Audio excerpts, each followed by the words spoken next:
Di sini kami kelompok 14 akan menjelaskan mengenai infrastruktur fisik. Saya Heri Sumianto Arsyad, Stambuk C201-17047 akan menjelaskan mengenai pengertian infrastruktur fisik.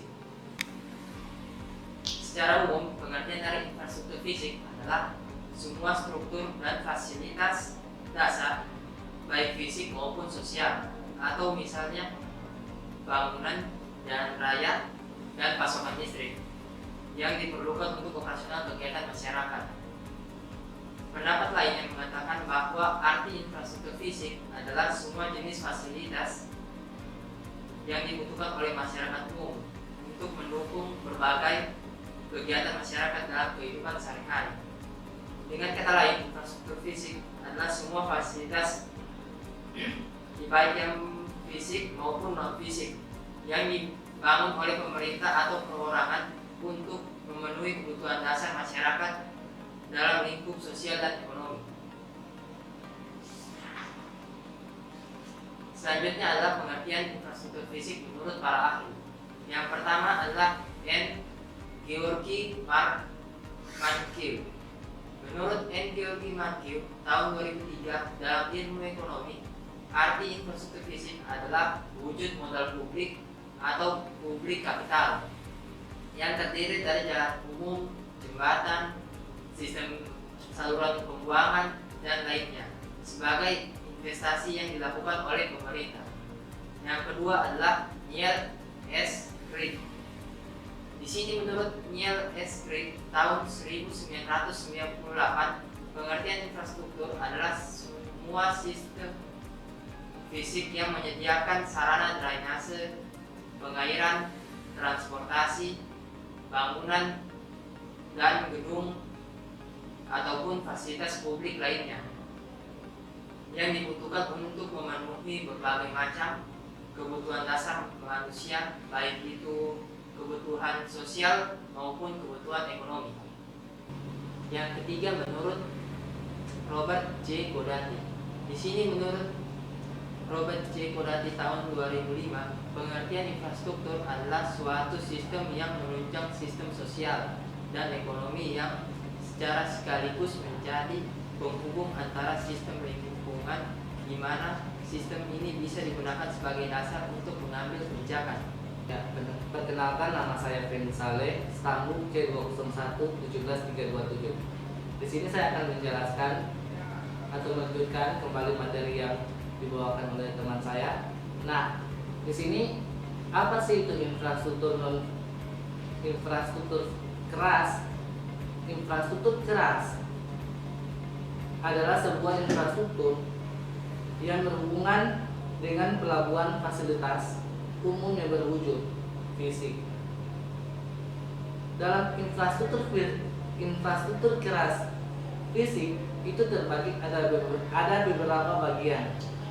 Yang pertama ada jalan raya, yang kedua bandara udara, yang ketiga pelabuhan, dan lain-lain. Nah, di sini saya akan masuk pada bagian pertama tadi, infrastruktur jalan raya. Nah, kita tahu bersama di Indonesia sekarang ini sangat sulitnya infrastruktur di bagian jalan raya, dan itu menjadi salah satu fasilitas buruk yang ada di Indonesia. Namun pada kenyataannya Indonesia sudah berupaya untuk memaksimalkan infrastruktur jalan raya dengan membuat fasilitas yaitu jalan tol. Namun pada kenyataannya masih sangat minim, masih sangat kurang jalan tol yang ada di Indonesia sekarang ini. Namun itulah upaya yang dilakukan Indonesia atau pemerintah terhadap jalan raya. Nah, yang kedua itu infrastruktur pelabuhan. Infrastruktur pelabuhan ini adalah faktor kedua yang buruk di Indonesia, di mana infrastruktur pelabuhan ini dikatakan buruk karena fasilitas yang standar, perawatan, dan fasilitas penunjang yang sangat kurang, di mana tidak ada perawatan terhadap suatu fasilitas pelabuhan tersebut. Indonesia melakukan sesuatu tindakan, yaitu dengan cara dua pelabuhan yang ada di Indonesia, yang pertama di Tanjung Priok itu ditanggulangi atau diberikan tanggung jawab kepada negara asing, yaitu negara Hong Kong, untuk merawat pelabuhan yang ada di Tanjung Priok. Dan yang kedua itu Tanjung Perak.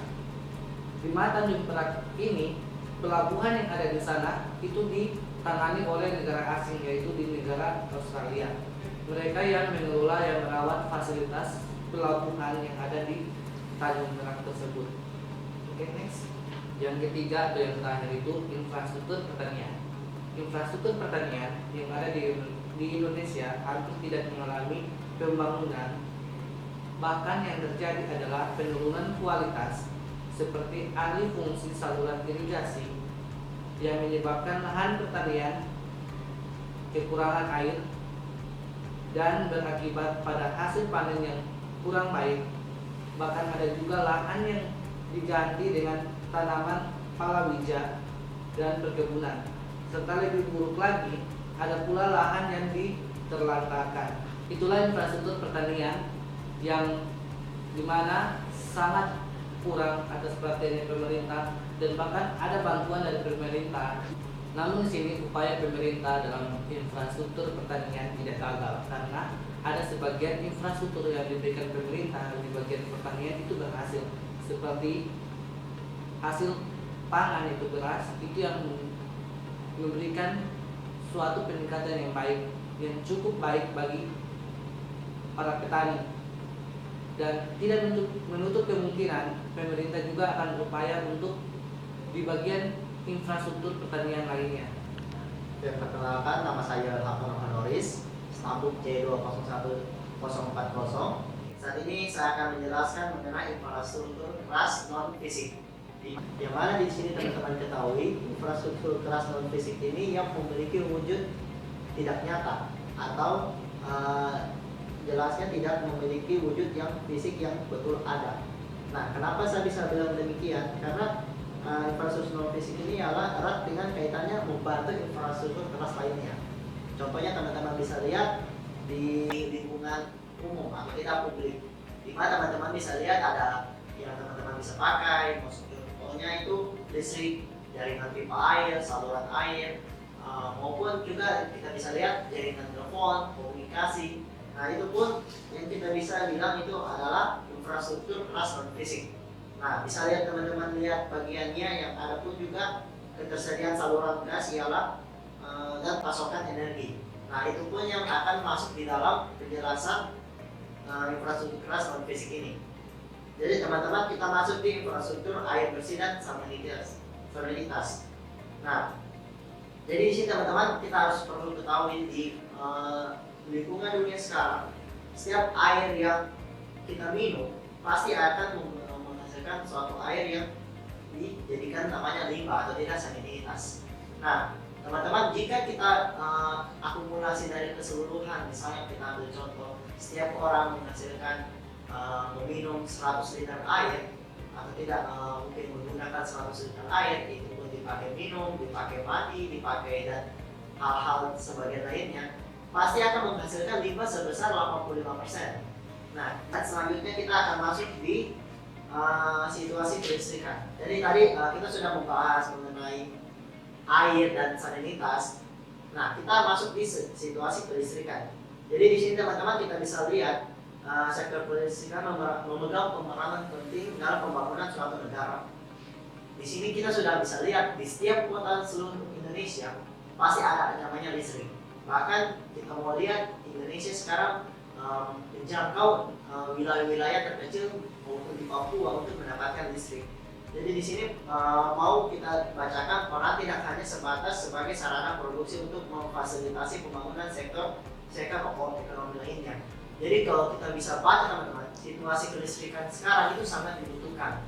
Bahkan semua apapun yang ada dalam kehidupan kita itu butuh namanya listrik. Teman-teman menggunakan handphone, pasti teman-teman menggunakan listrik. Bagaimana jika listrik itu diputuskan atau tidak ada sebentar saja, pasti akan mempersulit kita sendiri untuk menjalani apapun juga itu. Jadi ada namanya infrastruktur ICT atau informasi dan komunikasi, atau kita biasa bidang juga Information dan Communication Technology atau disingkat ICT. Nah, di sini kita bisa lihat adalah ICT ini adalah merupakan paling besar teknologi yang mencakup seluruh peralatan teknis untuk memproses dan menyampaikan informasi. Nah, di dunia sekarang teman-teman, kalau kita bisa lihat, kita tidak terlepas dari kaitan nama informasi. Di mana-mana kita harus tahu informasi. Apalagi kalau untuk sekarang kita harus mengetahui namanya informasi secara detail tentang penyebaran wabah virus yang ada saat ini. Bagaimana kita mencari tahu dengan baik pengantisipasinya atau pengobatannya, kita harus menggunakan informasi ini teman-teman. Nah, disinilah gunanya infrastruktur ICT untuk mengembangkan teknologi di mana informasi bisa sampai sama orang-orang secepat mungkin. Nah, sekarang mungkin kita bisa lihat perkembangan dari 10 tahun yang lalu Indonesia sama 10 tahunnya Indonesia yang saat ini merupakan perkembangan teknologi yang sangat lumayan besar. Kenapa kita bisa bilang lumayan besar? Dulu 10 tahun yang lalu kita harus beli koran dulu teman-teman, agar tidak ada tukang koran yang lempar koran di rumahnya kita baru bisa tahu informasi. Tetapi sekarang kita tinggal bangun tidur, pagi-pagi cek HP, kita langsung tahu informasi pada saat itu apa. Jadi penyampaian informasi melalui teknologi itu sangat cepat untuk sekarang. Nah, jadi yang saya bisa bagikan, kesimpulan yang saya bisa bagikan adalah infrastruktur memegang penting sebagai salah satu roda penggerak pertumbuhan ekonomi dan pembangunan. Pembangunan infrastruktur adalah sebagai sebuah pelayanan yang diberikan oleh negara kepada rakyatnya sebagai unsur pembangunan nasional. Keberadaan infrastruktur yang memadai sangat diperlukan seperti halnya infrastruktur jalan dan jembatan. Jadi kesimpulannya infrastruktur itu hal yang sangat memberikan penting peranan di dalam sebuah negara. Jadi teman-teman, bagaimana teman-teman mau hidup di sebuah negara tanpa infrastruktur? Nah, tadi teman saya sudah menjelaskan infrastruktur fisik maupun keras fisik maupun keras non fisik. Kita bisa bagikan secara detail mengenai infrastruktur ini. Semoga teman-teman bisa paham dengan apa yang kita bagikan. Jadi mungkin hanya sekian yang saya bisa bagikan. Terima kasih atas perhatiannya.